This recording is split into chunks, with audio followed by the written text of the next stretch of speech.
अब तक कोई नई जंगें नहीं है। ट्रंप तुरंत से आपने आते नहीं देखा।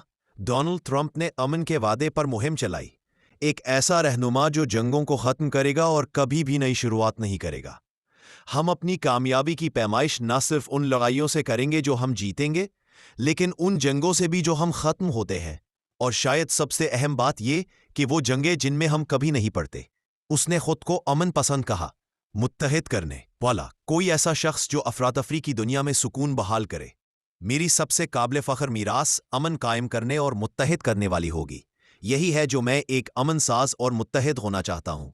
लेकिन उन वादों ने जल्द ही धमकियों की कार्रवाई को जन्म दिया।